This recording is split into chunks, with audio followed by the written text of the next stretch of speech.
Pronto. Então, o vídeo começa quando a gente conversando aqui sobre orientação espacial, mais ou menos assim. O que eu fiz foi, a gente, na semana passada, pensou sobre os elementos da pintura, e aí a gente, nesse vídeo de agora, nessa semana, a gente vai pensar em como colocar esses elementos dentro de uma ideia da composição. Então, vou passar rapidinho só o que a gente conversou, mas aí depois eu vou olhar direitinho o que foi lá no vídeo que parou de subir mas eu vou recapitular aqui.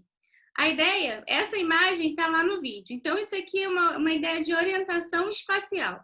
Quando a gente tem dentro de um plano, a gente pode chamar onde a gente pinta, né, o papel de um plano onde a gente vai colocar os elementos para poder conversar.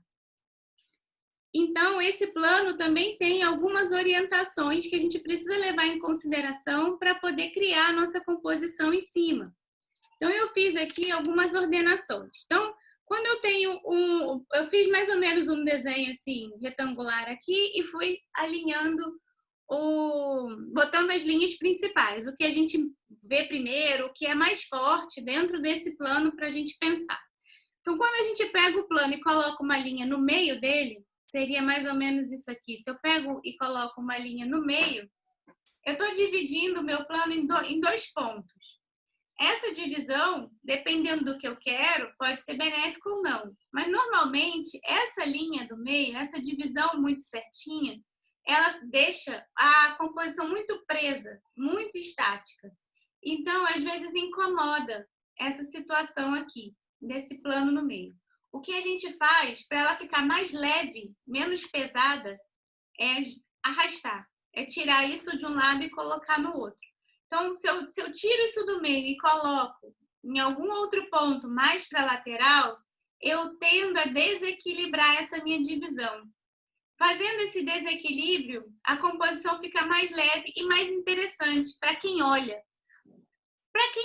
Para quem desenha também, mas para quem olha, ela vai ficando mais agradável. São situações que eu estou pensando nesse momento, estou pensando em fazer com que meu observador fique um tempo interessado na minha obra, pensativo, olhando para ver se aquilo que eu estou fazendo é interessante, né? Eu estou conversando com ele com vários motivos. E esse aqui seria a orientação espacial, também é um motivo de trabalho. Então, essas linhas aqui, ó, no meu trabalho, são muito fortes. Esse a gente chama de ponto geográfico. Quando a gente está no meio do plano, meio desse ponto, da onde a gente está trabalhando. Então, eu tenho a parte da metade, né? Aquela metade, se eu dividir numa outra metade, eu vou criar um meio geográfico. Esse ponto é o ponto mais pesado da obra. Qualquer coisa que eu coloco nesse ponto aqui, meu olho vai olhar para cá, assim, ó. Vai ter um peso grande. Existem dois pontos dentro da obra, que é o ponto geográfico e o ponto para onde a gente olha, que é perto do ponto geográfico, que é um pouquinho mais em cima ou mais do lado, vai depender um pouco da composição, mas é muito perto, que é o ponto de observação e o ponto geográfico. Ele só desloca um tiquinho para cima. Mas, de qualquer maneira, fica aqui, ó, nesse ponto, ao redor daqui. Então, tudo que eu coloco aqui chama muita atenção. Esse local aqui do meu trabalho, ele chama muito, ele é muito forte, muito pregnante. E, às vezes, faz com que eu desequilibre a minha composição, porque isso aqui vai chamar mais atenção do que qualquer outra coisa que eu coloque em qualquer outro espaço da minha superfície aqui, do meu plano. Então, se eu desloco isso um pouquinho, principalmente na paisagem, por exemplo, se eu tenho aqui uma linha do horizonte e uma árvore, digamos assim, ela aqui vai ficar muito mais interessante se eu colocar a árvore aqui no meio e jogar a linha do horizonte também no meio. É mais agradável olhar para isso aqui do que para isso aqui.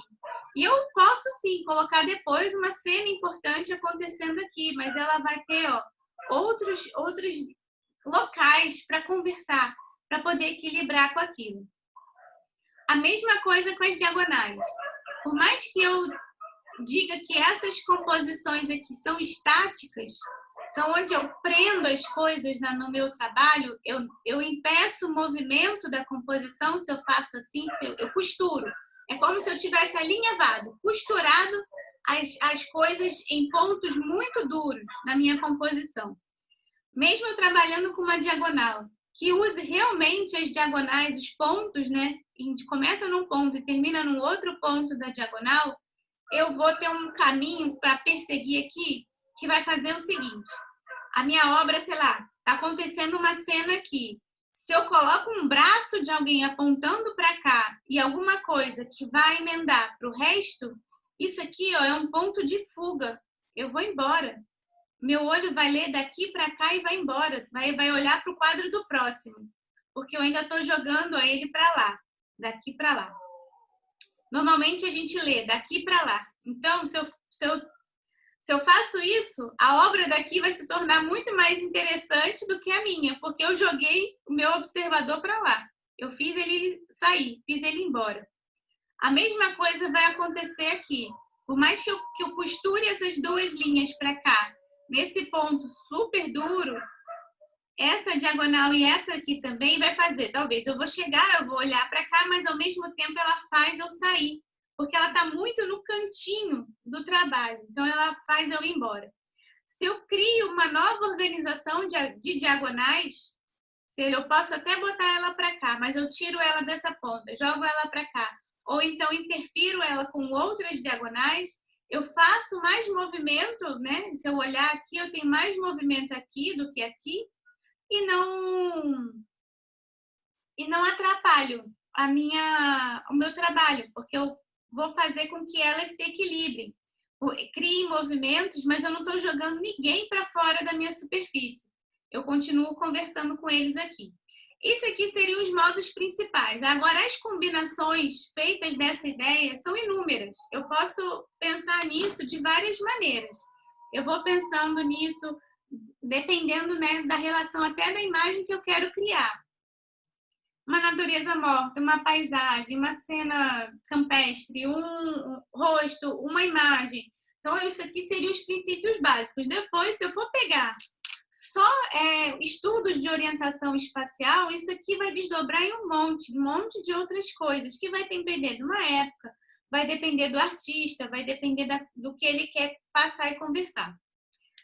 Dentro da composição também, do que a gente está conversando aqui, deixa eu voltar aqui. Então, aqui. Deixa eu achar aqui de novo meus auxiliares aqui da composição. Peraí. Que é o que estava no vídeo, só para a gente não ficar perdido.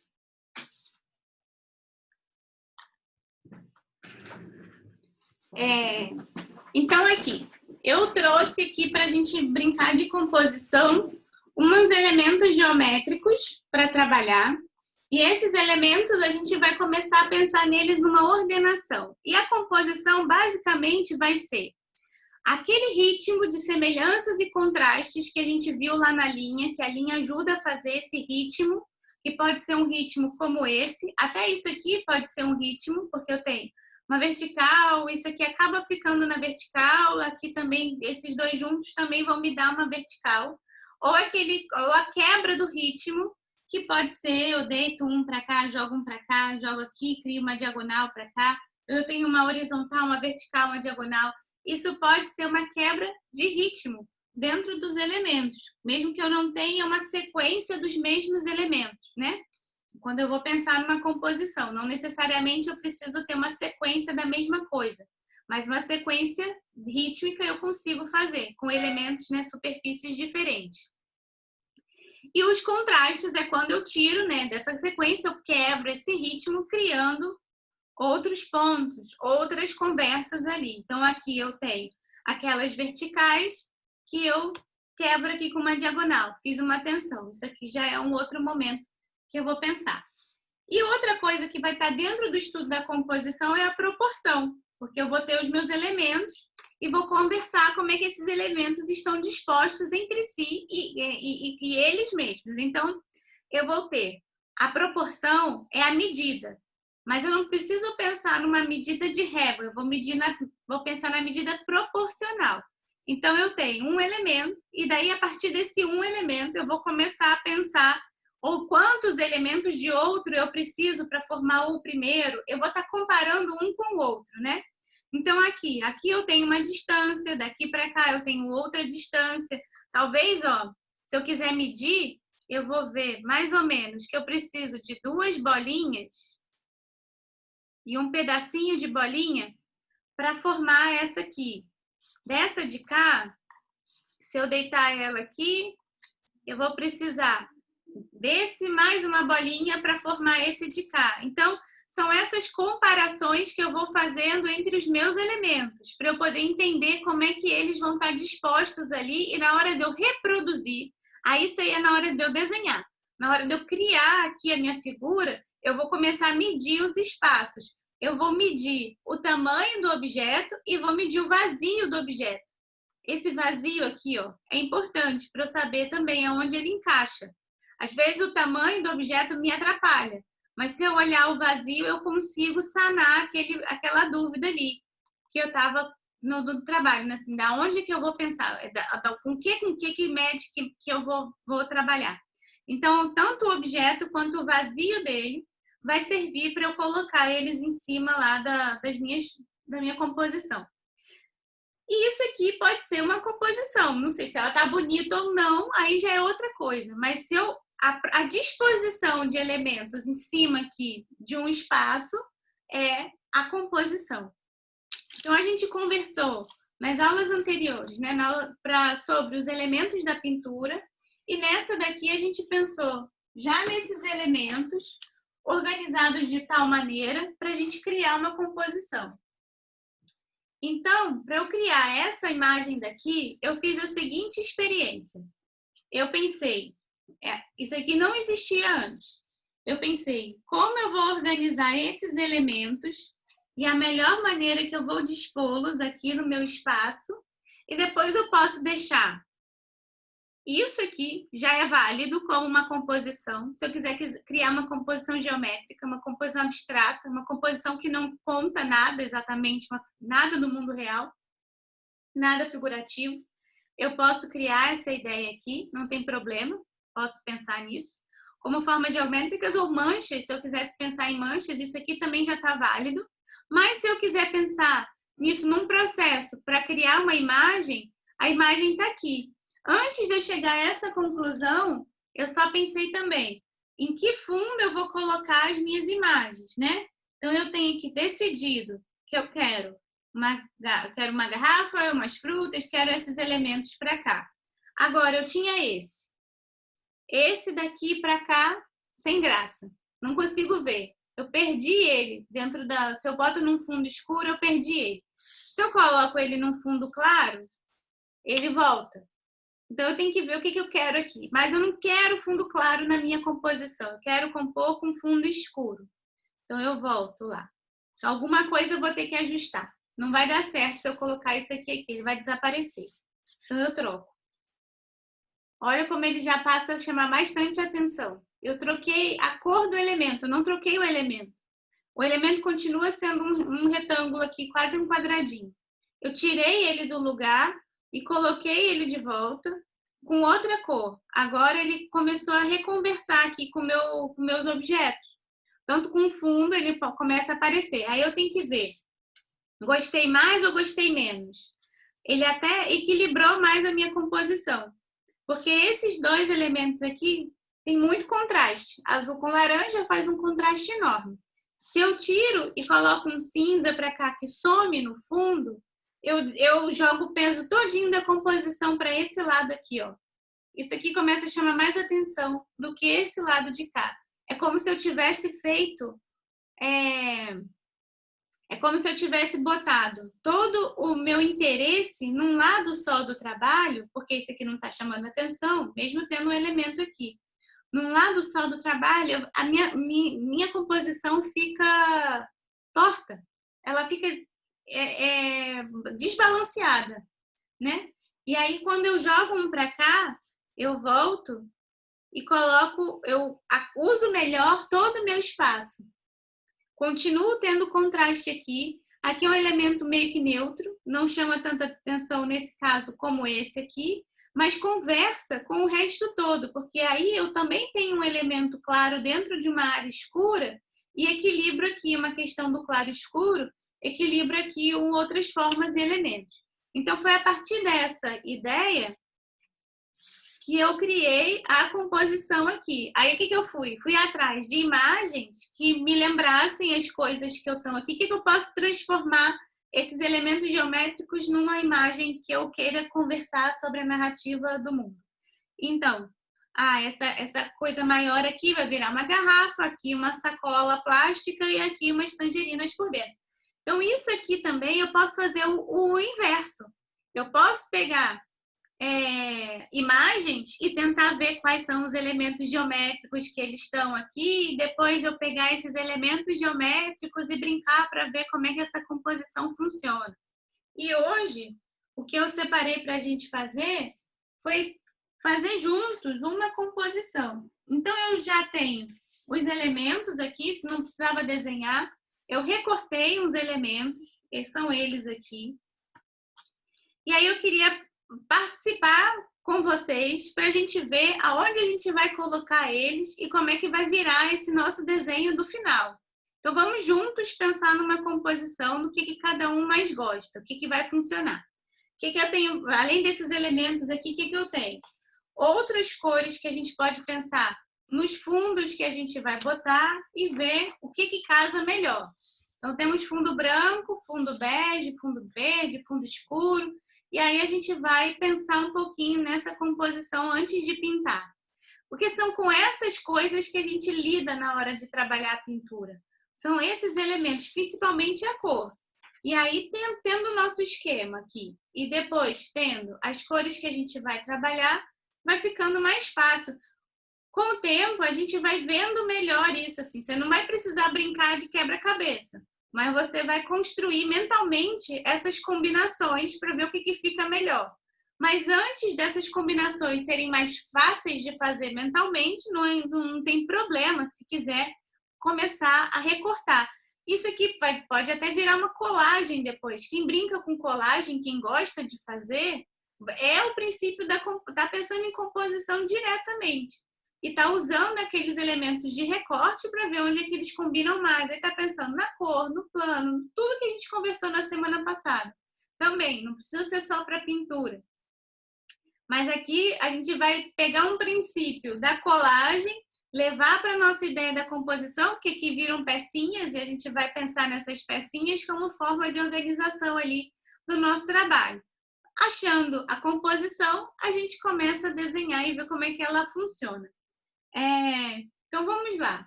Vamos sugerir agora aqui o que vai funcionar. A gente pode começar pensando no fundo que a gente tem. Vamos pensar aqui. A gente já tem um fundo branco. Então, Chiara, eu posso fazer uma pergunta antes de você começar? Quando você mostrou o primeiro orientações espaciais, você falou da diagonal indo, a diagonal que começa no canto inferior esquerdo, indo para o canto superior direito, né? Que ela leva você a sair do espaço, né? Do espaço. Isso, essa daí, tá? E quando você criou com seus elementos lá geométricos, tá? Você botou duas bolinhas, né? Botou um azul, né? Duas bolinhas laranjas, um azul na vertical, né? E o branco ou cinza, dependendo do fundo, né? Tá? Aí, ou seja, exatamente, as duas tangerinas no pé da garrafa te faz uma diagonal, né? Tá?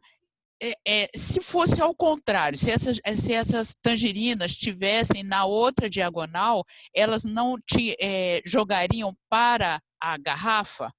Não seria uma composição, dependendo do que você quisesse chamar a atenção? Mas aí eu fiz aqui. Ah, tá. Quer dizer, a direção é mais importante do que a cor? A cor também é um elemento, né, de composição. Aí, mas aqui não foi só pela cor, assim, eu coloquei ela aqui, ficou mais perto, aí essas andam para cá, vão continuar a minha direção. Eu ainda fiz aqui, ó, dei uma forçada de barra aqui, ó, joguei uns galinhos aqui dentro que vão me jogar para a garrafa. E essa ponta, essa tá mais baixa do que essa. Aí ela vai conversar com a ponta lá de cima, ó. Quer dizer, seria mais óbvio se botasse as duas bolinhas. Eu não preciso só fazer isso pela cor. Você fala as duas bolas para cá, né? Deixa eu botar na diagonal. Se eu fizesse aqui, isso. Essa seria mais óbvia, né? Seria uma composição mais óbvia. Ela ficaria só com essa... Não seria tão sofisticada, ela ficaria toda de um lado só. E aqui eu trago mais interesse aqui, ó. Ok, tá legal. E aí eu ponho mais uma coisa para o meu observador olhar. Ele tem 1, 2, 3, aí quebro. Aí o ritmo vai para cá. 4, 5, 6 pontos para ele olhar aqui. Então ele vai fazendo aqui. Se eu tivesse feito só assim, eu faço com que ele enxergue mais rapidamente. 1, 2, 3, 4, 5, 6, sabe? É mais óbvio, menos sofisticado. Aqui tem um pouco mais de dificuldade, digamos assim, né? Para o meu olho. Aí, as composições sofisticadas mesmo, a gente vai pegar... Quando a gente pega uma composição da Renascença, por exemplo, do Barroco, essas sim são composições extremamente sofisticadas, porque elas vão estar com várias coisas acontecendo ao mesmo tempo. Aqui é muito simples. Então, se fosse talvez um trabalho barroco, eu teria uma infinidade de frutas, de garrafas e ainda alguém se contorcendo ali atrás de alguma maneira. Então, eu tenho várias coisas para olhar e isso é muito mais sofisticado e coisas para o meu olho passear. Uma composição que também tem... são sofisticadas porque elas que criaram essas coisas. Então, o artista ali está a todo momento pesquisando o que é mais legal. Então, eu poderia ver, tem uma cena que é o nascimento de Jesus, assim, é um presépio, é uma imagem de um presépio. Mas o artista que pintou fez tantas diagonais num telhadinho, sem graça, que você fica presa dentro daqueles triângulos todos. Porque ele te joga para cima, te joga para baixo, e você olha de novo para cá, e você olha de novo para o telhado, te joga para cima, para baixo, e você olha para cá. Deixa eu ver se ela tem num livro meu aqui, rapidinho. Deixa eu achar o livro. Estava mexendo nele agora. Tirei de cima da mesa. Deixa eu ver onde eu botei.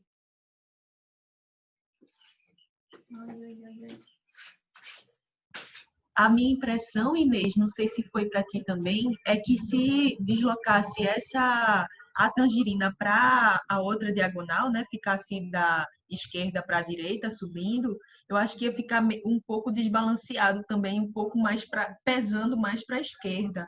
Aí eu acho que quando a Chiara botou nessa diagonal ao contrário, deu assim, acho que fechou a composição bem direitinho. Realmente, você chamando a atenção agora, eu notei isso. Notei. Aqui é um buraco, um vazio. Isso. Fica muito, muito para a esquerda, realmente. Tá. Deixa eu achar aqui É que às vezes falar de... Achei, tá aqui embaixo. Ai, gente, esse meu quarto aqui tá uma bagunça. Eu tô ajeitando o ateliê lá, não sei quando eu vou fazer essa mudança de volta, mas para eu gravar lá, porque eu tô bagunçando a casa inteira. Eu já não tô me contentando mais em ter uma mesa aqui no escritório. Eu já fui para a sala, já tô ocupando o computador, já tô aqui além da conta. Não perde a filha, hein? Não, pois é. Coitada. Ela com os brinquedos, eu com as pinturas, coitada do marido. Não tem nem mais lugar em casa. Eu acho que eu tenho essa obra aqui. Deixa eu voltar aqui umas casas aqui para a gente pensar nela. Se não tiver, eu vou achar outra. Que livro bonito, Chiara. Esse livro é muito legal. Ele é sobre a história da pintura. Então, é um passeio aqui pela história da arte em cima da história da pintura. É um livro que, coitado do meu livro, ó, ele já tá virando fascículo, de tanto que eu uso, a capa já tá indo embora. Mas aqui, achei, tá vendo? Aqui, deixa eu botar aqui mais pro meio. Essa aqui é uma composição da Renascença, em que faz toda essa organização espacial aqui, bem linear, para a gente ficar vendo. O menino Jesus está aqui, ó, ele é bem pequenininho, mas tudo converge para ele, aqui. Aqui tudo é forçado. Eu vou apontar para vocês darem uma olhada. Então, aqui tem, no centro geográfico da pintura, o artista, deixa eu ver quem foi, Botticelli, olha só. Nada menos que Botticelli que pintou essa pintura. Então, ele coloca aqui no centro geográfico da pintura o menino Jesus. Ele está aqui. Ele coloca mais ou menos a cabeça da Virgem nesse centro que a gente observa, que a gente vê melhor. Esqueci agora. Não, falei antes, agora esqueci o nome. É o ponto de observação. O olho da gente dá uma leve deslocada e ele joga aqui para cima. Aí, o que ele fez? Ele usou os dois pontos. Daqui para cá e daqui para cá. E aí, ele veio com uma série de pessoas observando, ó, ele põe a pessoa numa composição meio triangular, as costas estão bem retinhas, as costas, a cabeça desse aqui, começa aqui, deixa eu pegar uma coisa que dê para ver melhor uma ponta, acho que é aqui. Aqui, ó, a cabeça desse tá aqui, a bunda dele tá aqui, ó, e vai terminar na cabeça do outro, que continua para cá e termina, ó, pé, né, o dorso dele aqui, as costas tão certinho aqui que você termina a linha, você faz isso aqui. Aí tem uma linha para cá, aí aqui do lado já tem outra, e ele nem precisa forçar muito, eu já olho porque tem uma coisa em seguida, duas cabeças prontas e a mesma posição, cabeça, as costas e a perna. Aqui o outro também tá fazendo a mesma coisa, tudo me joga para cá. Então, se tem uma diagonal que sai, as outras aguentam e seguram para cá, ó, e vão mandando.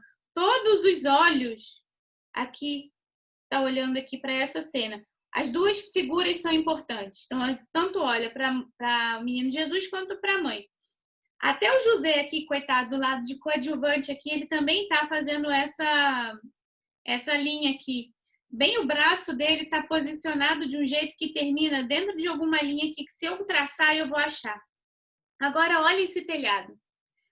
1, 2, 3, né? Tudo joga para cá, os triângulos de volta. Ele vai achar aqui embaixo as pessoas, ó. Então, ele fecha esse triângulo do telhado aqui embaixo. Tá para cá, e a base aqui. A base nas pessoas aqui, certinho. Aí, ele joga aqui do outro lado a mesma coisa. Joga todas as pessoas organizadas de um jeito que não tem como eu ir embora. E tá todo mundo aqui. Mas é sempre uma composição muito dura, muito estática, porque ela tá toda dentro daquelas linhas mais duras, porque são as linhas mais equilibradas, não tem tanta tensão assim. Até a ruína aqui, ó, ela tá numa diagonal que vai para dentro do mesmo centro. Ele aqui tá assim, no ápice de uma perspectiva, né? Ele vai criando essa ideia aqui toda organizada. Quem estuda muito mais essas percepções é uma outra faceta da percepção visual, né? Dessa ideia de composição, que é a Gestalt. Sobre a Gestalt, de fato, eu tenho pouco conhecimento. Eu só tenho o que eu assisti nas aulas mesmo. Mas o que pra gente, assim, conceituar a ideia da Gestalt. Dentro o processo é que, quando eu jogo uma intenção no quadro, o artista joga uma intenção, eu, observador, termino ela. Um dos pontos mais fortes quando a gente vai olhar a Gestalt no sentido pictórico é esse. Por isso que eu acabo enxergando essas linhas aqui. Ele não faz um traçado concreto, ele não faz uma linha que começa aqui e vai terminar lá embaixo. Mas ele dispõe as figuras de maneira tal a guiar meu olhar. E aí, meu cérebro vai entendendo isso e vai completando a ideia do que o artista colocou. Então, aqui, e como eu conheço a forma, isso também precisa de um conhecimento anterior.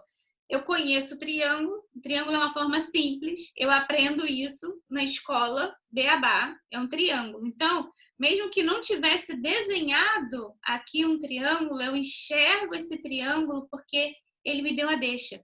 Então, a Gestalt faz isso. O estudo é muito mais complexo do que isso.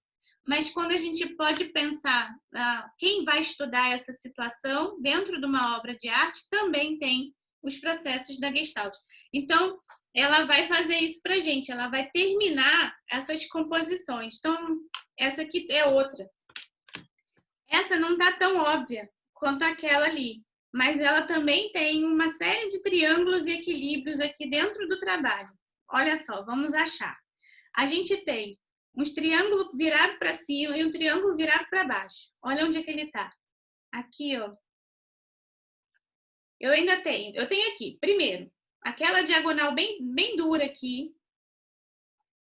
Eu vou ter minha linha do horizonte lá, ela está aqui. Eu tenho um triângulo virado de cabeça para cima aqui,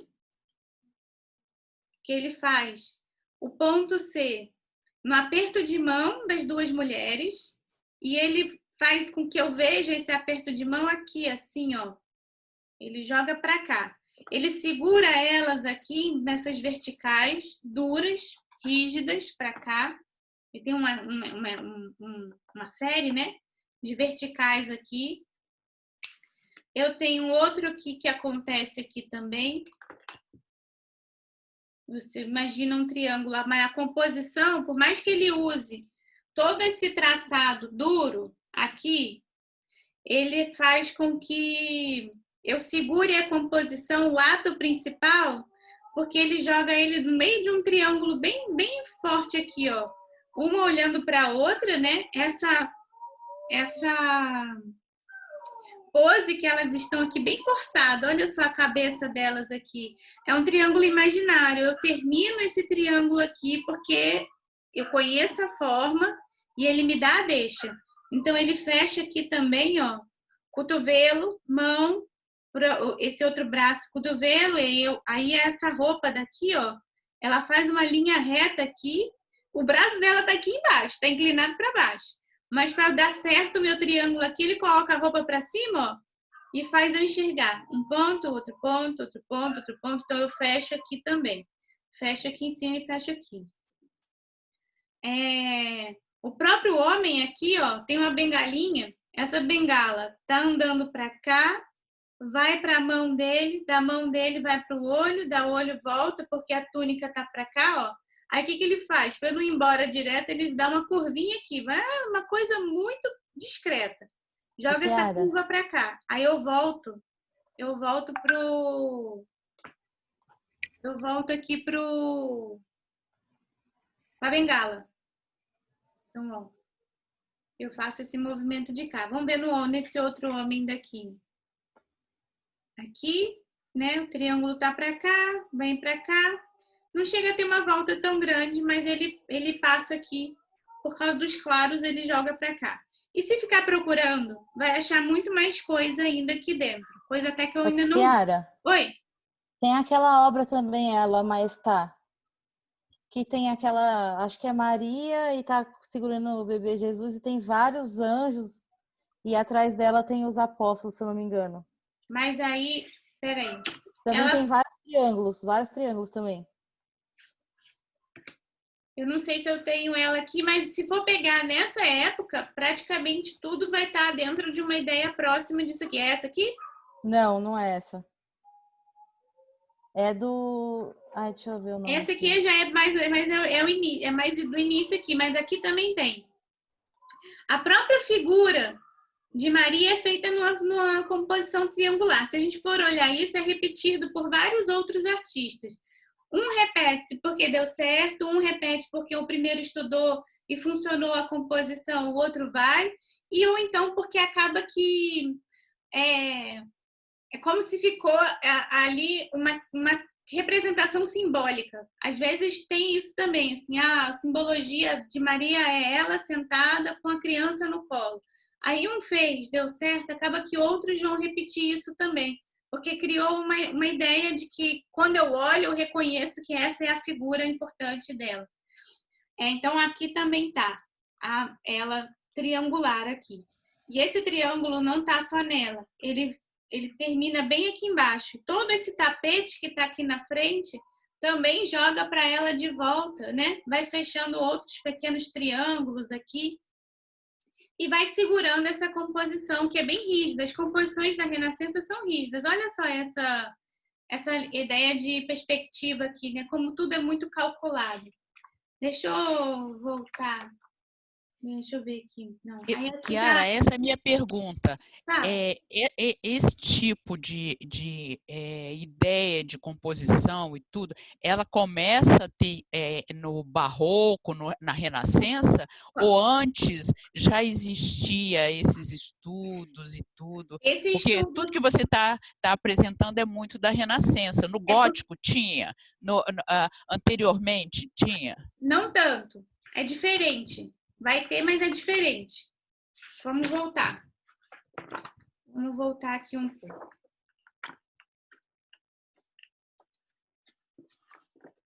Pegar alguma coisa aqui. Deixa eu ver aqui.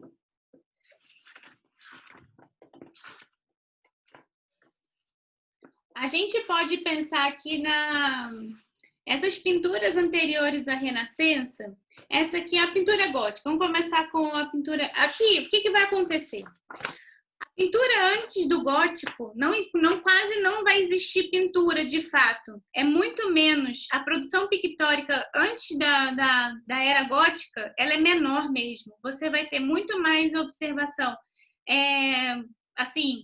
captura, né, tentativa de passar alguma coisa através da escultura ou da arquitetura. A pintura é pouco.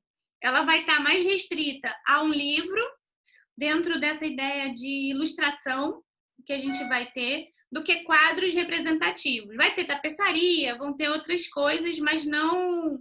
A pintura mesmo não vai ter muito. Então, assim, a tapeçaria... ela vai ter cenas de várias coisas acontecendo no mesmo momento, que ela vai contar uma história. Às vezes essas tapeçarias eram gigantes. A função da tapeçaria nessa época era preencher as paredes do castelo, porque eram de pedra e era muito frio, então você colocava essas tapeçarias. E aí elas ficavam ali decorando, mas também quebrando ali, fazendo uma coisa meio térmica para o reino lá, que podia fazer isso também. Você não podia... não tinha. Quem podia, tinha. E os livros também. Como tudo demorava muito tempo para ser produzido, a escala de coisas que existem são menores. Tanto das coisas que sobreviveram até hoje, quanto do que se podia produzir mesmo. Muito grandes, tapeçarias muito grandes e livros, né, feitos à mão, então demora demais. Mas as ilustrações vão estar aqui. Então, elas vão estar preenchendo um espaço de contação de uma história ali que vai funcionar para aquela época. Aí a pintura gótica vai acabar levando um pouquinho dessa ideia de cenas que vão acontecendo de um pouco de tudo. É rápido. A transformação da pintura, né, do gótico meio bagunçado até a ideia da início da perspectiva é rápida até. Essa assimilação dessa organização. Porque o gótico, ele é o último estágio dessa Idade Média. Ele já está chegando na Renascença. Então, é o início dos processos de pensamento. Aí você vai ter muito mais produção pictórica mesmo. Então, o que a gente vai ter? Uma arquitetura gigantesca. E outra coisa, que também vai ter muito, que começa a diminuir, mas nessa era tem muito. É a história também sendo contada no vitral. Então, são pequenos pedacinhos. Essa ordenação é muito mais da narrativa do que da imagem. Por exemplo, todas as imagens que vinham aqui até então, elas vão ter mais simbologia do que captura do mundo real. Então, se você fizesse aqui uma bonequinha com manto azul, ok, a Nossa Senhora lá, já entendi. Então, aquela reprodução não precisa ser fiel, ela tem que ser mais simbólica. Então, dá uma trocada disso, assim, né? Quando a gente pega uma imagem essa aqui... Chiara, essa aí, ó, que eu que falei. você tá falando? Então, essa imagem aqui, que ela é do Dútil. É que tá faltando um pedaço de trás ainda dela. É porque isso aqui chama retábulo, né? Isso aqui são várias. Isso aqui foi feito para colocar num lugar. Aí tem uma outra que vai entrar num outro pedaço e vai montando um quebra-cabeça. Isso aqui fica de decorativo de trás de altar ou dentro de casa, dentro de uma igreja, da onde que foi a encomenda. Então você vai ter aqui, ela tem outra escala. Ela não é dentro da escala humana. Tá vendo que ela é gigante? Ela tem outra escala porque ela é um ser que transcendeu. Ela não participa desse mundo aqui. Então ela transcendeu. E ela está em uma representação que, olha como essa representação vai ser capturada por bastante tempo. As pessoas já entendiam que Nossa Senhora é essa mulher que tem uma criança sentada no colo. Então, ela é aqui. O que a gente vai ter? A figura dela maior, ela é fora da escala humana, junto com outras pessoas que estão dentro da escala humana. E se você for ver, deixa eu ver se eu tenho aqui alguma. Às vezes tem cena de encomenda, deixa eu ver se eu acho alguma aqui. Não sei se nesse livro tem. As cenas de encomenda, você vai ter a pessoa que encomendou, não sei, acho que não tem aqui. O encomendante, se eu tivesse encomendado essa obra aqui e falado pro artista, mas eu também quero aparecer aí, porque fui eu que encomendei, eu tô pagando, eu tenho meu espaço no quadro. Eu ia aparecer pequenininha aqui. Às vezes aparece uma família pequena, ou uma pessoa, ou um clérigo, alguma coisa assim, pequeno, fora da escala ainda das pessoas representadas. Porque esses trabalhos estão dentro de uma escala de importância e não numa escala humana. A pessoa mais importante a ser representada aqui nessa obra é a Virgem, e não eu, e não a minha família, ou então os outros que estão servindo a ela. Ela tem que estar maior. Essa escala de importância, ela não começou aqui, ela começou lá no passado. Ela começa aqui. Mas volta a se repetir, né? O Rembrandt põe a mulher que morreu, a esposa que morreu, dentro daquele A Ronda da Noite. Ah, mas aí ele... Não, mas que eu digo... Mas na mesma proporção, não tem problema, você vai colocar. Aqui é uma escala de importância. Você sai da escala humana de proporção e entra numa escala humana de importância. Porque, olha só, esse aqui é o faraó. Ele é o maior de todos dentro dessa obra. Aqui está a esposa do faraó e aqui está a filha do faraó. Não quer dizer que essa filha é uma criança. Dentro dessa tríade aqui, ela é a menos importante nesse momento. Enquanto o faraó está vivo, ele é o mais importante. Então, ele tem que estar maior na representação. A esposa, não quer dizer que ela era pequenininha. É porque ela não é tão importante quanto ele, mas é mais importante do que o resto dos membros da família. Então, essa escala, essa significação, ela começa a aparecer aqui e vai durar até aqui. Só que troca o foco. Aqui já não é mais o faraó, né? Assim, aliás, aqui é o faraó, aqui eu não tenho mais faraó. Meu faraó trocou. Não é mais o... Deixa eu ver quem era esse aqui. Esse é o Nebamun. Não era mais ele. Ele não me interessa. Quem me interessa agora é Virgem Maria. Então, trocou só a divindade. Mas a escala de importância é a mesma. E ela anda igual por muito tempo. Vai trocando as divindades, mas a mensagem vai sendo passada do mesmo jeito. E aqui eu tenho a criação divina aqui, né? Essa aqui é uma criação divina. Então, vamos, e o céu é dourado. Pensar que isso também esse céu dourado que vai acontecer aqui é porque o sagrado é dourado. Então, todo mundo que é sagrado mora no céu dourado. A gente não vai... Essa é uma outra importância. Então, tudo é dourado. Aqui já começou. É o mesmo, ó. Aqui ele já começou a botar Jesus um pouquinho mais próximo, né? Mais terreno. As coisas vão começar a mudar um pouquinho. E é o mesmo artista que faz. aquela Nossa Senhora gigante. Deixa eu ver a data. É quase tudo da mesma época. Aí aqui, o grande, assim, que vai quebrar com essa situação vai ser o Giotto mesmo, porque ele começa a observar as pessoas. Ele coloca aqui o céu azul, porque o céu, ele olha para cima e vê, cadê o dourado? Não tô vendo. Tem alguma coisa errada nesse céu dourado que para mim ele só aparece azul.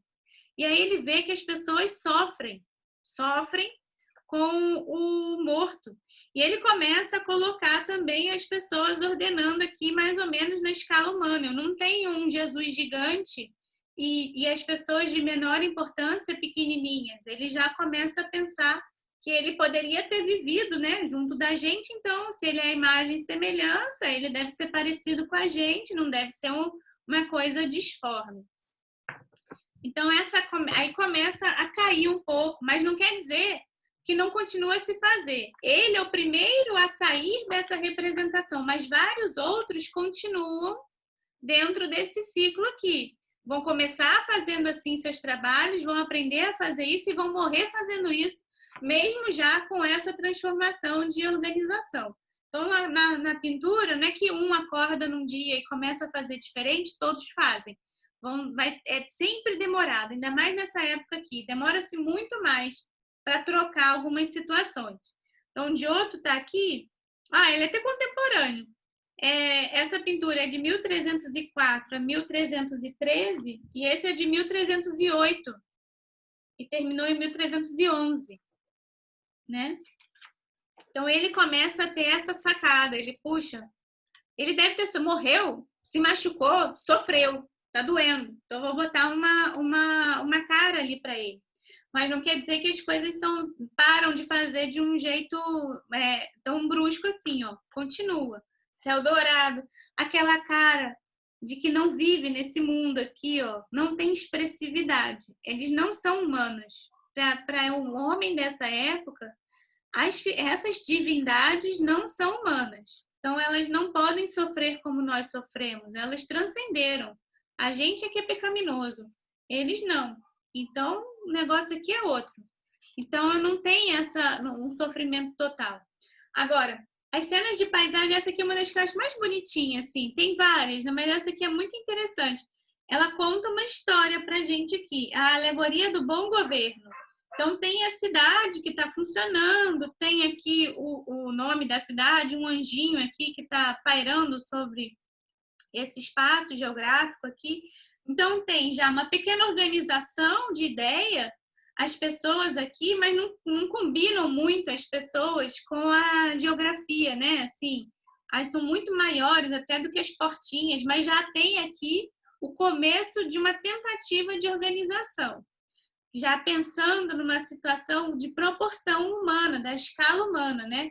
Apesar das pessoas saberem construir as casas, isso na pintura demora um pouco para aparecer.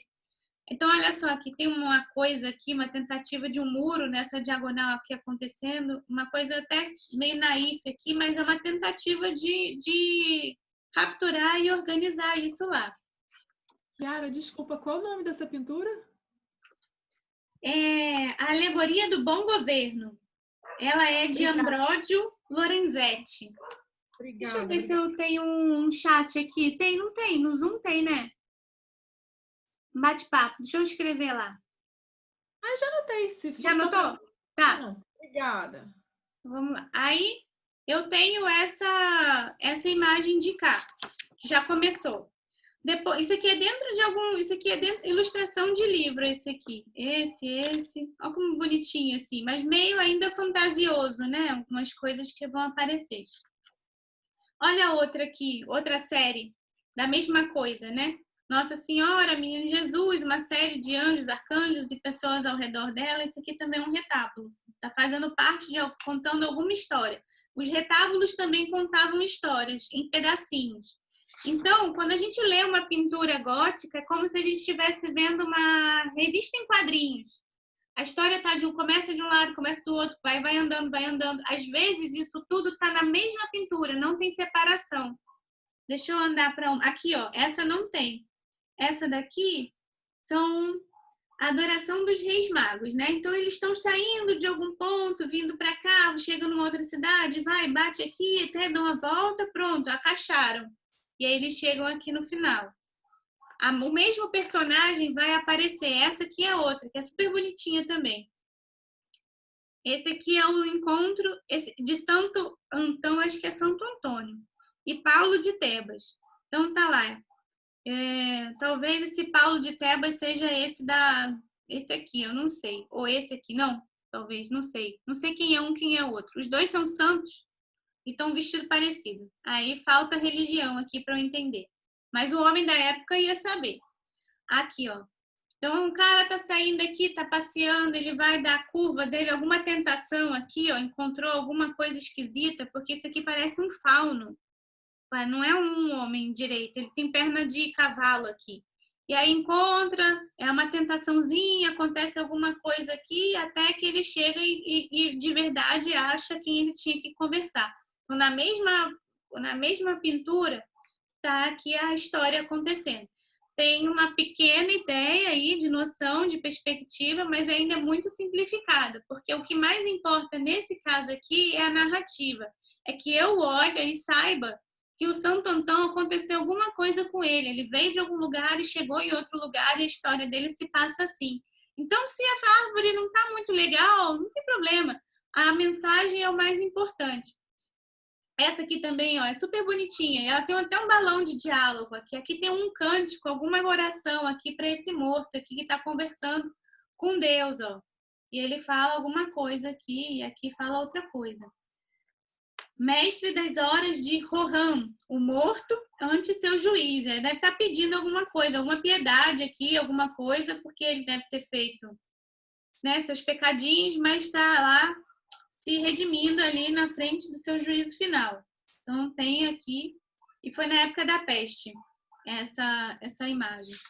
Então, a gente não vai ter tantas coisas assim, porque a mensagem ainda era mais importante do que uma organização de composição mundana, né? Até porque as pessoas não sabiam ler, né?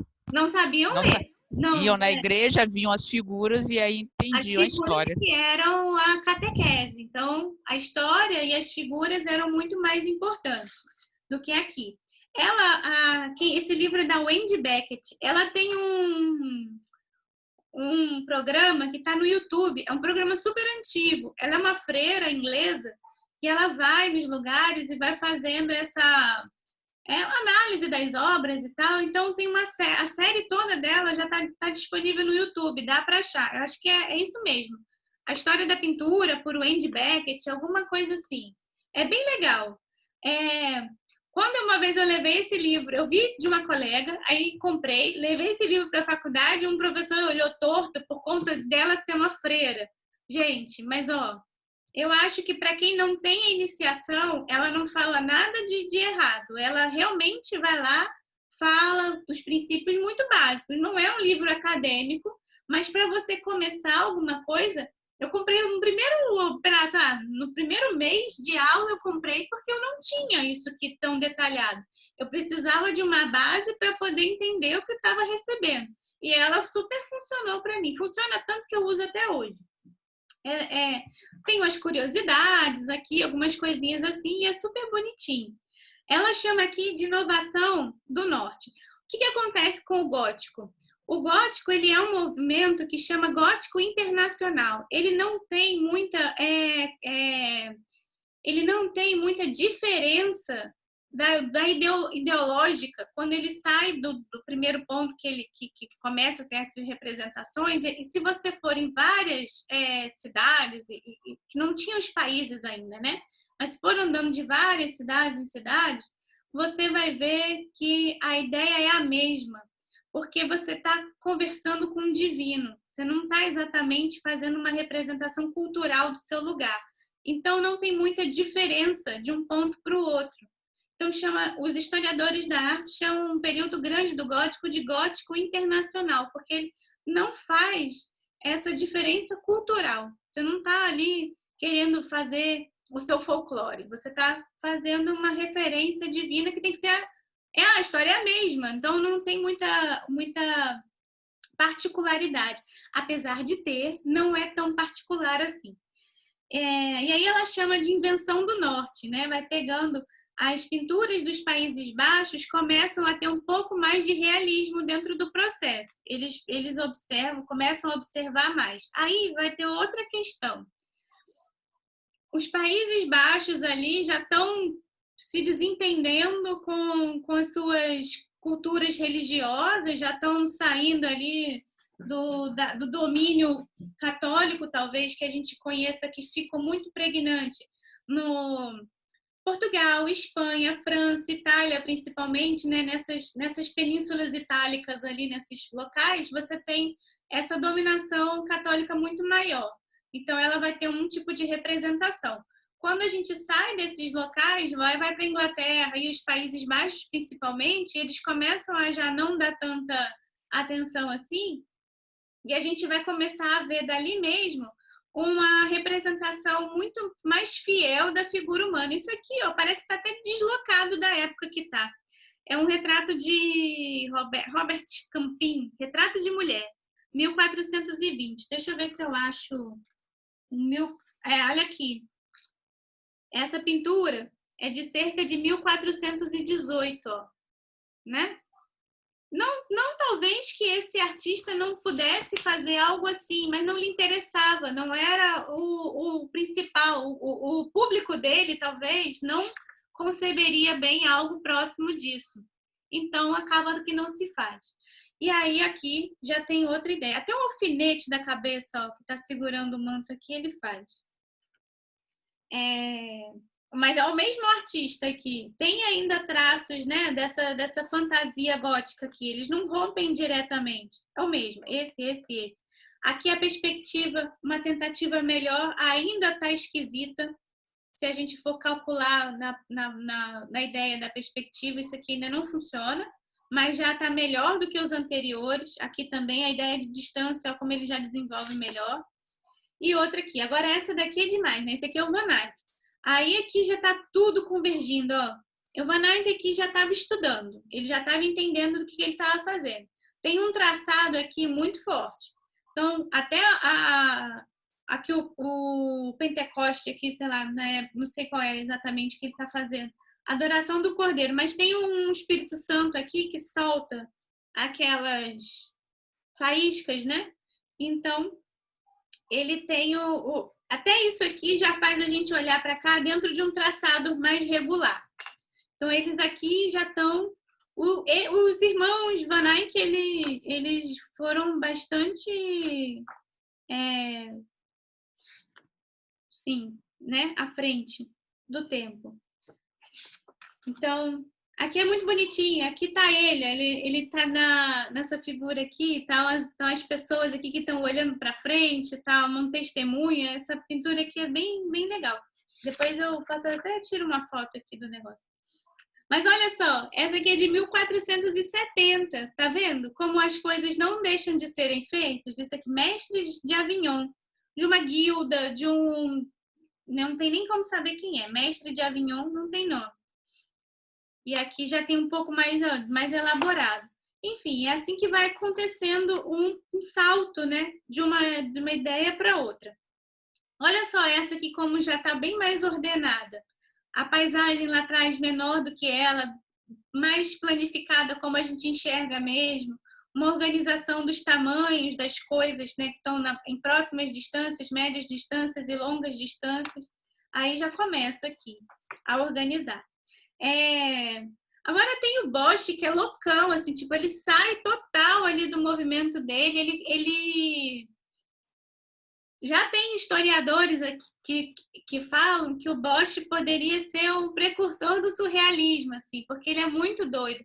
Mas o que ele mais faz é conversar com... o Bosch fica famoso na época dele. É muito engraçado, porque é uma pintura super doida pra gente hoje, mas ele lida com mitos, lendas urbanas, tudo que circulava na época, que era popular, ele estava pintando.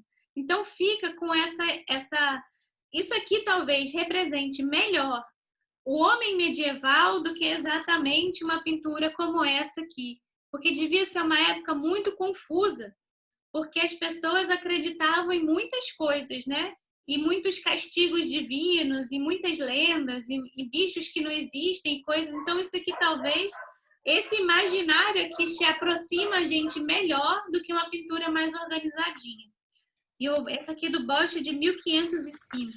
Tem um documentário no Arte que fala do Bosch, né? Só do Bosch, eles falam de diversos artistas. E eles dizem que ele representava exatamente o homem, sabe? O homem comum. Então, coisas assim, sabe? Porque o homem estava vivendo de peste, não tinha comida e tudo, sabe? E via aquela religião distante. Então, esse era o mundo dele, sabe? E ele representou o mundo dele.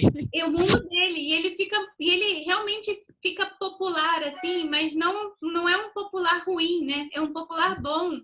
Ele vai ter... Não, ele não era popular. O mais interessante é que ele era rico, sabe? Mas ele representa o homem popular, dele. Eu digo que as pessoas conheceram ele. Ele fica conhecido pela sua representação, né? Na época. E ele tem pinturas nas cortes, né? Assim, no que eu digo popular, é porque ele não imagina o homem medieval com um quadro do Bosch em casa. Não é isso. É um popular entre os que podiam comprar, porque ele sai, né? Ele sai do local dele. O Bosch é alemão, né? Do que é hoje a Alemanha. Mas ele tem pintura em outras cortes, além das cortes alemãs. Então, eu acho que ele já chegava lá para a Holanda. Já chegava próximo. Coisa que ficasse por ali. Eu não sei exatamente. Tem que olhar. Hierônimos, né? Hierônimos Bosch. Depois eu acho aqui. O Google sabe. Wikipedia. A gente pergunta lá e ele vai saber dizer pra gente. Mas assim, não faz muita diferença. Mas ele tá ali.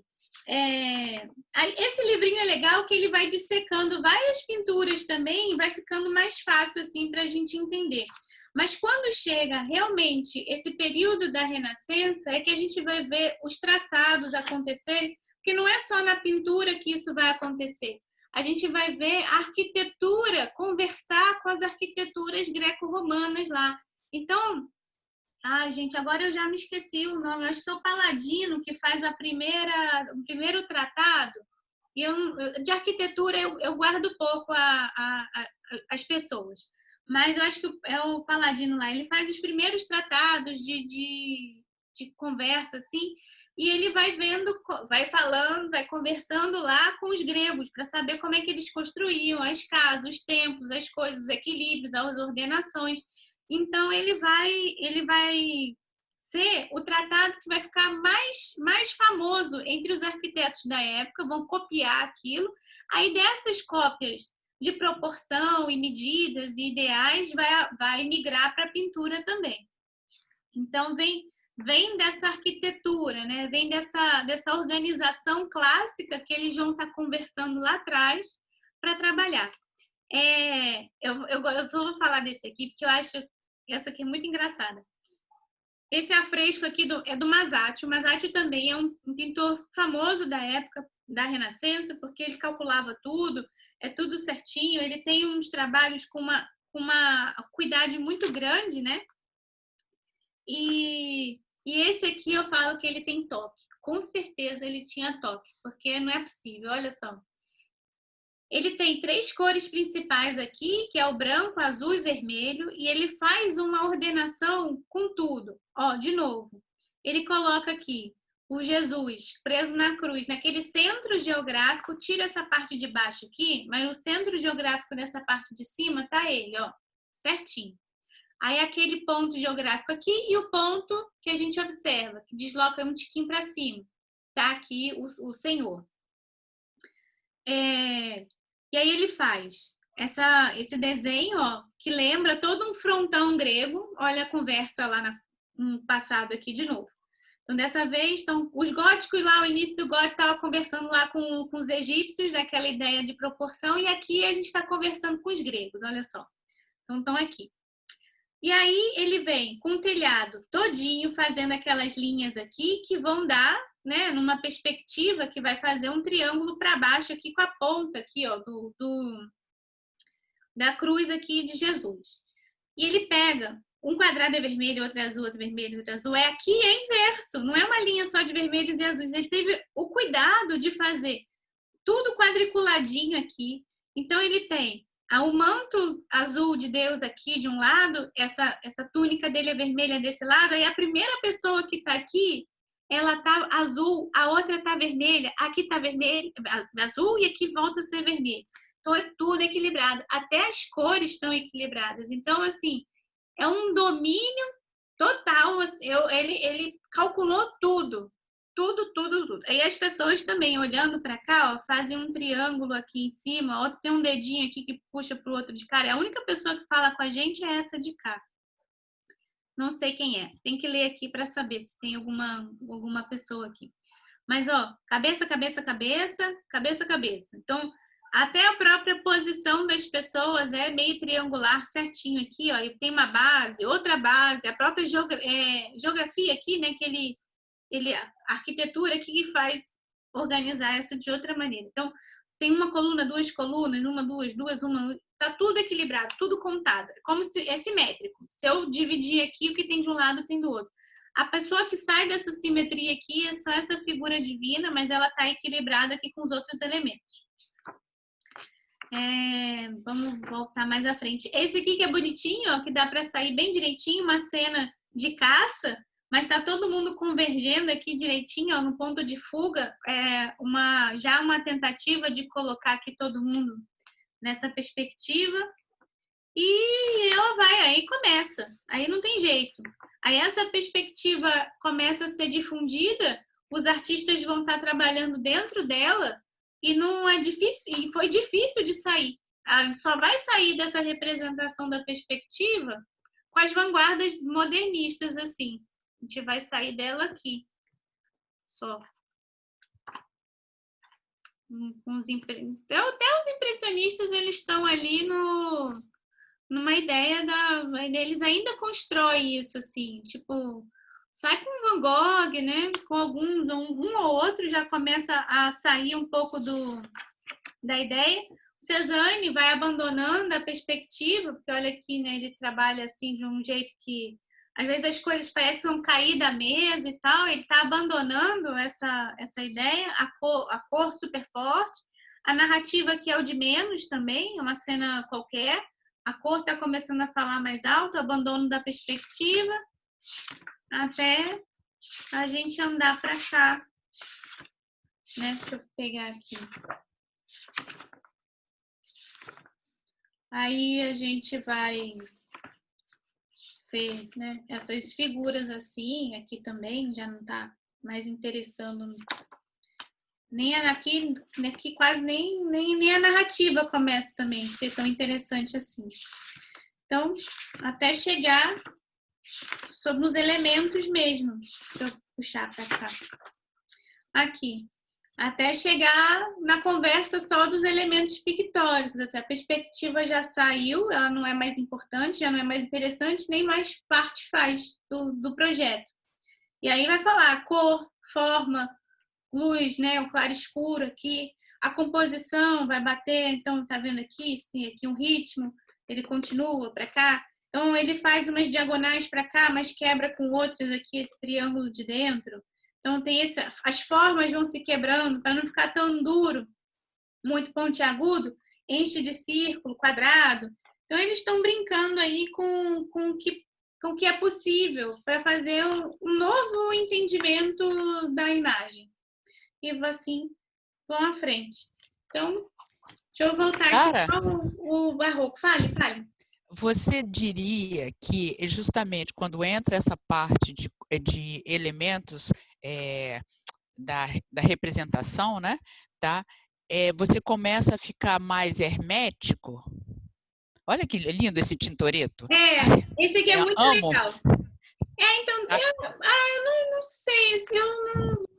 Entende? A compreensão fica mais hermética? Sabe por quê? Na sua experiência. Então, eu tenho, assim, eu acho que aqui é um pouco mais difícil da gente, de cara, compreender essa situação aqui, mas é porque talvez a gente tenha que pensar socialmente o que eles estavam vivendo nessa época. Eu passei a entender quando eu fui fazer Teve um programa uma vez no Museu aqui de Belas Artes, de monitores. Eu fiz a seleção, passei na seleção, meio que fui contratada e acabou a verba para o negócio, desistiu. Eu nunca trabalhei, mas eu cheguei a fazer os processos todos lá para passar. E passei. Uma coisa muito doida, sabe assim, de que tem verbos lá, deve ter trocado a diretoria, pronto, acabou, não tem mais o negócio. E aí teriam visitas guiadas, tipo o educativo do CCBB. Era uma coisa dessa. Aí, quando eu estava fazendo lá a visita para a gente, no treinamento já, o cara que estava treinando, ele fala assim, né? Essa época aqui, socialmente, ela tem um problema muito grande. Porque eles estão dentro de 2 períodos muito tensos, né? Você tem aqui, olha essa obra do Franz Marc, ele é de 1913, 1914, justamente quando estoura a Primeira Guerra Mundial. Então, você tem os antecedentes desse momento, já quebrando... É como se esse mundo de cá não fizesse mais sentido. Esse mundo não faz mais. Esse mundo idílico que os impressionistas viviam não faz mais sentido. Ele não existe. Então, para o artista que está aqui pintando essa paisagem, nesse momento o mundo era muito legal. Então, ele estava ali visitando, ele estava vivendo, estava calmo, a paisagem era interessante. Aqui tinha uma organização até muito promissora dessa sociedade. Pouco tempo depois, você vai ter uma ruptura grande, né, com umas certas tensões sociais ali. E isso reflete na pintura. Então, esse mundo é destruído completamente, ele desaparece. No que ele desaparece, ele vai começando a aparecer de uma outra maneira. Ele já começa a aparecer meio disforme aqui. Cadê o... Cadê? Deixa eu achar aqui o Cezanne. Eu não sei onde é que o Cezanne está aqui. Vou botar pra cá. Ele começa a ser assim, né? Como se fosse o... Eita, tá até mais atrás. Então, ele começa a aparecer uma coisa assim, mas ainda tá tudo ok. Você não tem um problema de fato aqui acontecendo, mas já é como se fosse uma ideia, ó. Não sei se vai continuar sendo daquela maneira. Até que ele é destruído mesmo. Aí a gente vai ver aquelas pinturas horrorosas do Picasso, assim, quando ele faz... O Picasso, ele descende disso aqui, né? A veia artística da onde ele tá aqui e tá aqui. É daqui que ele vem. Então, ele vai aqui começa a destruir algumas coisas. E a pintura vai andando para lá, para esses momentos. Então, essas outras conversas que vão acontecendo aqui também são assim. Você vai ter o Braque aqui, 29, queda da Bolsa, fim de uma guerra também ali, porque é de 14 a 18, 10 anos depois. Como é que esse mundo se reconstrói? Então, é toda essa ideia. É como se aquele momento inicial, você vai ter um mundo que não existe mais. Esse mundo não tem mais... Como é que ele vai? Imagina.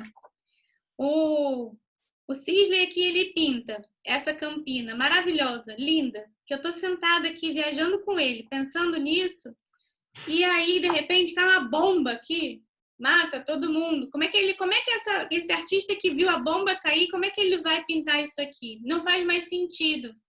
Então é aí que começa a ter outras representações, outros questionamentos, outras coisas. Aí que acontece? Você vai ter várias vanguardas acontecendo ao mesmo tempo.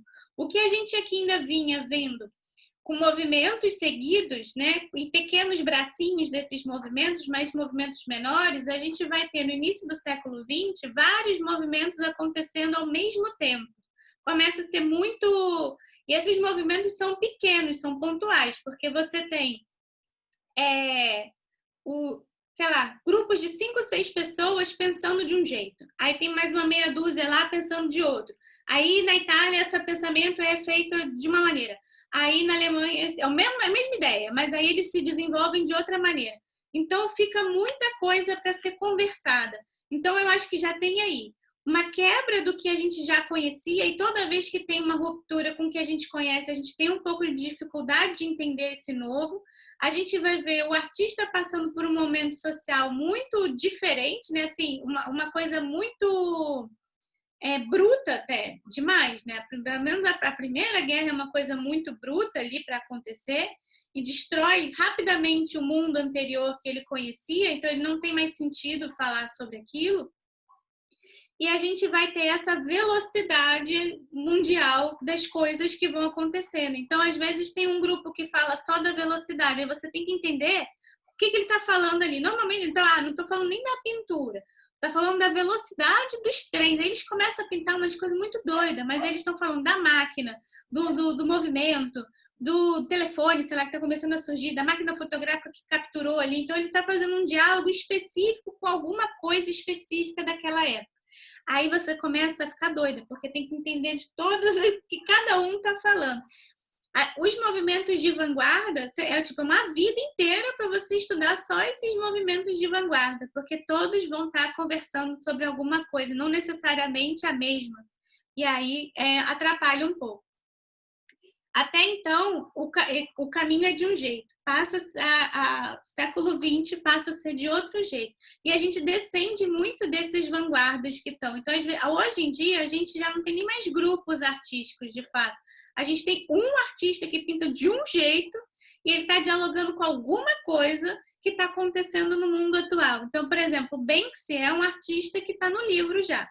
Ele já faz parte de uma vanguarda nossa, sei lá, atual, e ele é um ponto de discussão, mas é um só que fala de um jeito e conversa ali. Ele já é a captura da nossa modernidade ali, ele já é artista de livro, já entrou para a história da arte. Então, iguais a ele, vão ter um monte, mas ele especificamente sobressaiu ali, e é ele que vai representar essa turma que vem. Essa turma não aparece. Então, começa aí, né? Uma coisa muito doida. E aí cada um vai falar de um jeito. Aí, às vezes, parece que a pintura está falando dela mesma, e é um fato, e aí falta uma educação àquele observador. O observador ficou no passado. Meu irmão, ele é historiador, né? Mas ele não exerce nesse momento historiador, ele trabalha com acervo e biblioteca, mas uma das formações dele é a história. E aí ele fala assim, que a gente ficou... tem alguns historiadores também que falam assim, o século XIX acabou depois da Segunda Guerra Mundial. Tem umas coisas assim também. Eles dividem essas ideias seculares em outros momentos, porque é quando há rupturas de observação. E a nossa educação, principalmente artística, a arte andou de um jeito e a educação artística ficou para trás. A escola ficou para trás, as academias ficaram para trás. Então, o modo da gente enxergar criou um gap muito grande entre o que o artista faz e o que a gente entende como arte. Para o observador comum, então, mais ainda. E aí você tem essa dificuldade de enxergar. Eu, assim, como gosto pessoal... Eu olho isso aqui e falo assim, não gosto, não é uma representação que me interessa. Mas isso aqui é uma nova tentativa, né? De você até voltar com uma ideia figurativa. A gente vai, 1950, o Hockney, que tem gente que gosta do Hockney aí também, são ideias de volta da figuração, porque você chegou no momento, né? Até o extremo da abstração. Cadê? O Frank Stella é um dessas que está dos anos 60 super pensando nessas ideias geométricas aqui de síntese máxima da pintura. Tem eu acho que é dele, o quadrado branco sobre o quadrado branco, aí você vai ter essas pinturas de uma coisa só. Isso aqui são sínteses da pintura, que a pintura está falando com ela mesma aqui. O artista já viajou total nos elementos da pintura aqui, descendendo lá das ideias do Kandinsky, trabalhando isso aqui ao máximo. Aí a gente vai ter minimalismo, arte povera, vai ter arte pop, que vai vir trazendo um pouco, né, essas figuras de massa para dentro da arte, porque aí o que você tem? Uma arte que sai tão do comum, que vem um outro artista e traz o comum de volta. aqueles... o que eu também falo, que são o ready-made, que eles falam. O ready-made é que quando você pegar essa caneca. Essa caneca é para eu tomar chá. Mas se eu virar essa caneca do contrário e colocar uma escultura em cima, ela virou um pedestal. Isso é um ready-made. Eu pego alguma coisa, eu desaproprio ele da função original e crio uma função nova. Então, você vai ter vários experimentos acontecendo. Isso acaba aproximando um pouco mais a ideia ali, né? É confuso também, é outra época confusa. É que a gente vai vivendo épocas confusas atrás de épocas confusas. Aquela organização já não existe mais. Então, a gente vai trabalhando em cima disso. Então, eu acho que vai ter sempre agora, a gente vai sempre andar com alguma coisa muito confusa, que é uma experimentação, como se fosse o fim da linha. Esses artistas que estão conversando com coisas muito esquisitas, eles estão aqui no fim da linha, eles estão aproveitando tudo que já foi destrinchado por vários outros e estão dialogando com isso. Eles são mais distantes para a gente conversar, sim, mas é que eles estão conversando com eles de cá. Aí a gente tem dificuldade porque a gente tem que falar com esse, até chegar lá naquele do final. Mas, de alguma maneira, isso aqui vai ser selecionado pelo tempo. Nem tudo que está aqui hoje vai ser bom. Então, se passando o tempo, muitos vão ser eliminados. Vai ficar uma meia dúzia, que vai ser o que mais representou mesmo aquela época, que deu mais certo. Mas não que as coisas vão sumir de fato, né? Por exemplo, aqui já... eu gosto muito do Lucian Freud, assim, ele é um pintor figurativo, anos 80, e que trabalha assim, com uma crueza da imagem dos anos 80, que ele pega as pessoas comuns e pinta aquele comum, máximo comum possível. Tem até um documentário sobre uma das... É bem interessante, é uma das modelos dele que ele faz. Eu vou pegar só uma bateria aqui pro telefone.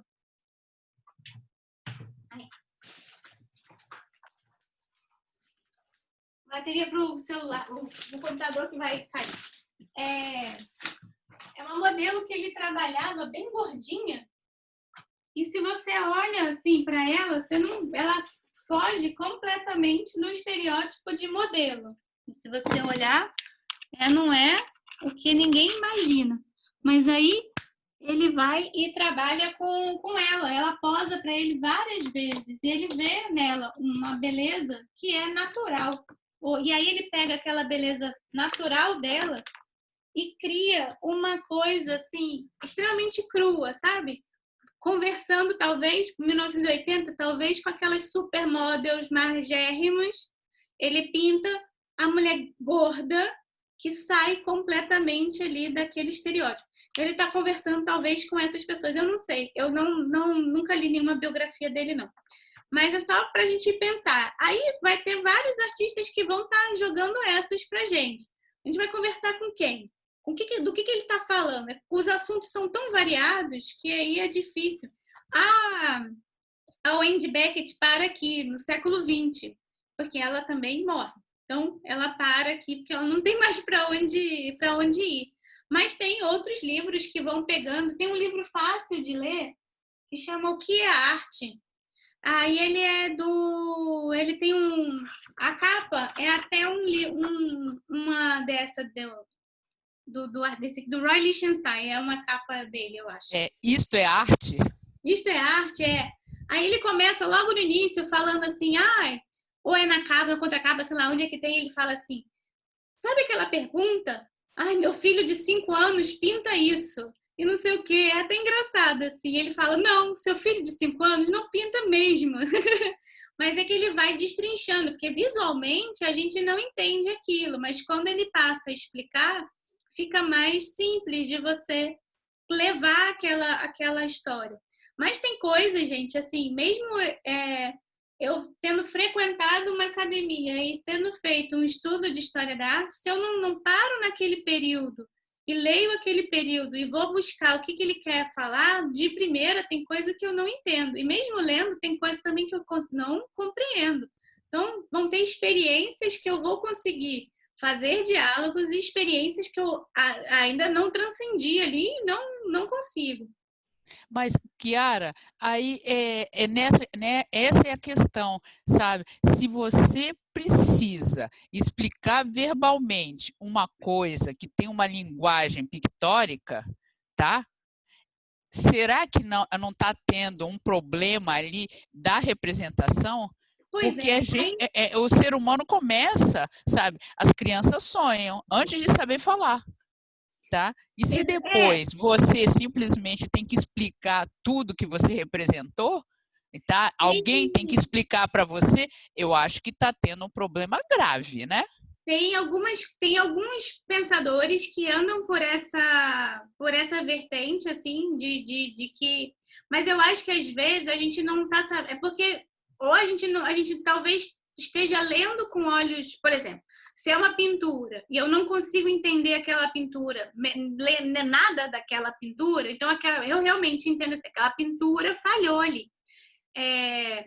Mas, por exemplo, tem umas coisas que eu acho que também falham. Assim, aquelas instalações, para mim as instalações são o marco das coisas não entendidas. Tem aquelas instalações que estão lá no museu e a migalha do pão fazia parte da instalação, o faxineiro foi e limpou. Se o faxineiro limpou, não é um problema do faxineiro, é um problema da obra.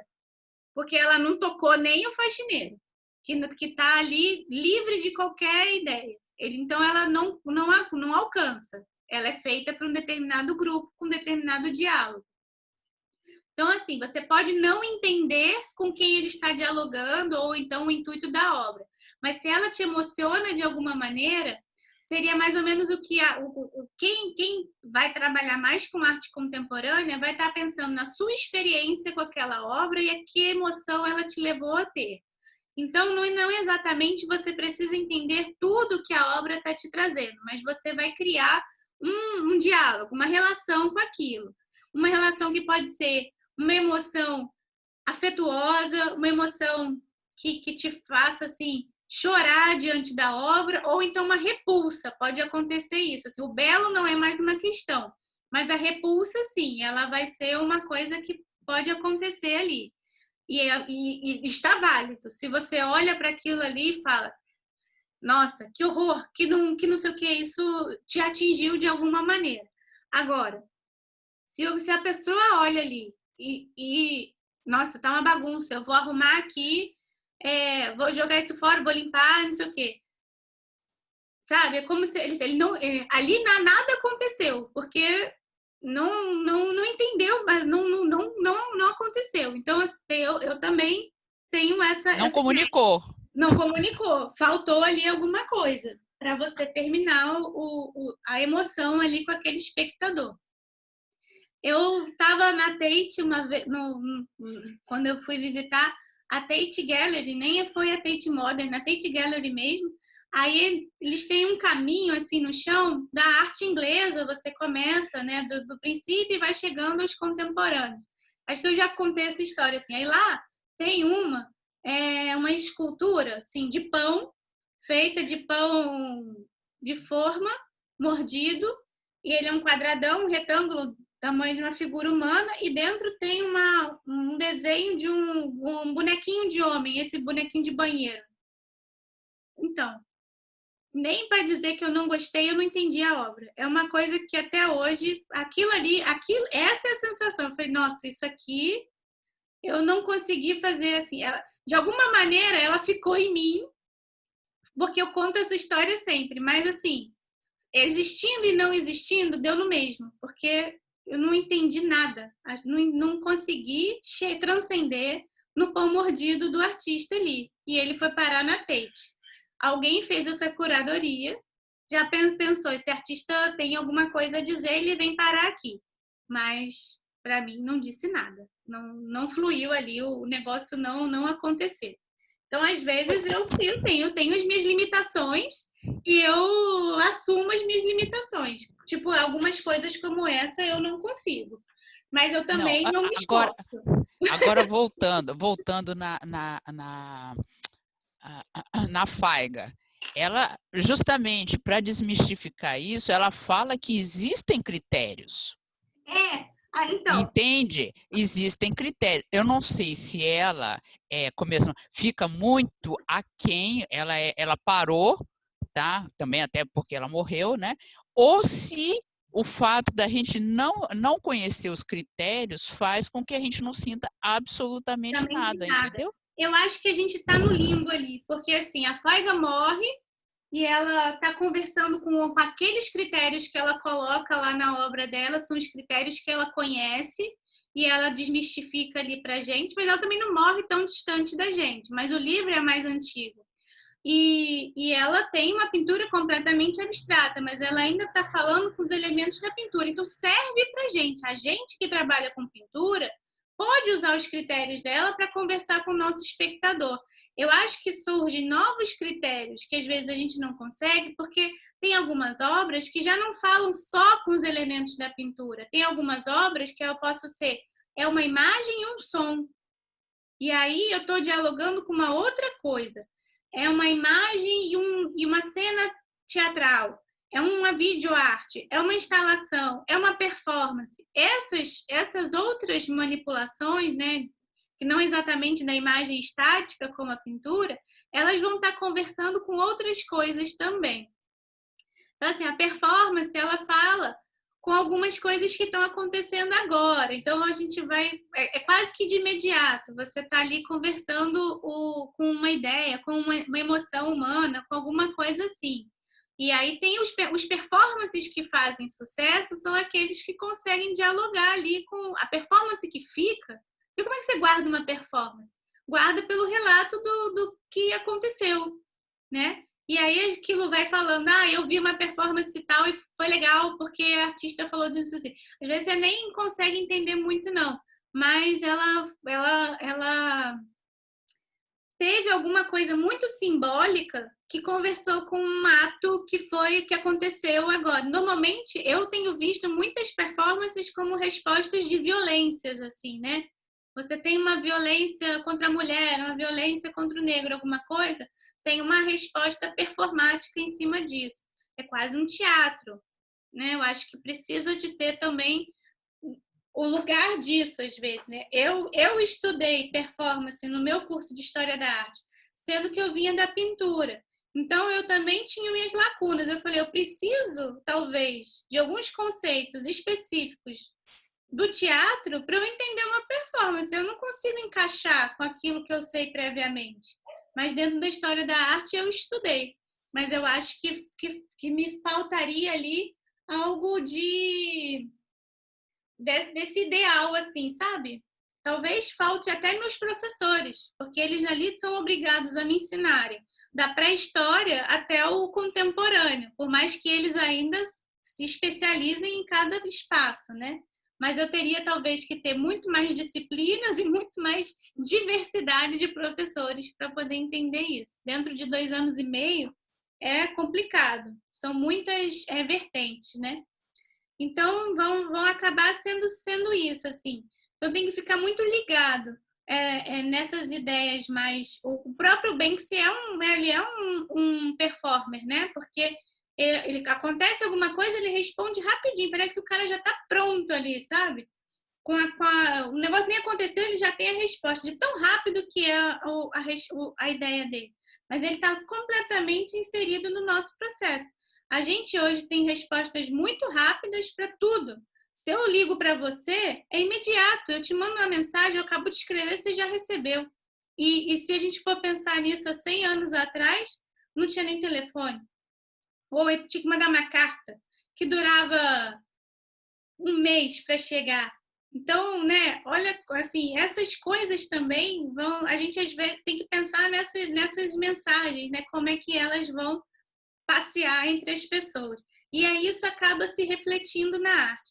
E tem uma coisa que também muda o meu olhar, assim, mudou quando a gente passa a perceber certas coisas, assim. Às vezes a gente tem uma ideia de que o artista está pintando um retrato da sociedade dele, como o Bosch, sabe? A gente olha o Bosch e fala, nossa, isso é um retrato da sociedade, é mesmo.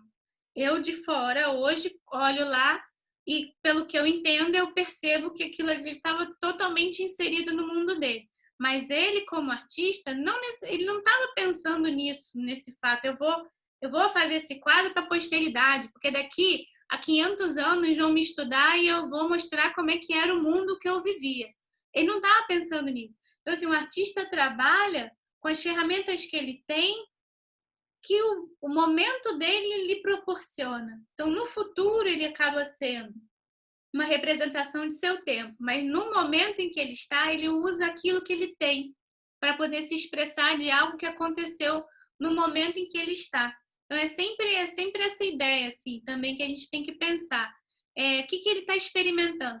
Tem uma coisa também, uma mudança de visão, assim, que eu só tive na faculdade. Tem muitas obras dos anos 50, 60, com plástico. E umas coisas que eu acho assim, cara, que coisa banal, né? E foi para o museu, o negócio foi de plástico. E eu falei, cara, que coisa idiota esse negócio. Aí, na aula, a professora fala assim, isso é uma inovação. O plástico era um elemento que acabou de ser produzido. E aí, o que ele pegou um plástico e fez uma obra imensa. Ou então, ele estava ali, o artista, pensando nas possibilidades que aquele material pode trabalhar e pode dar. Só que eu, hoje, abro minha porta da cozinha, eu tenho trilhões de Tupperware de plástico lá. Isso é banal para mim hoje. Não me interessa mais usar o plástico. Na verdade, o que eu tenho que falar hoje é assim, não quero comprar mais plástico. Eu tenho que eliminar esse plástico da minha vida, porque ele faz mal.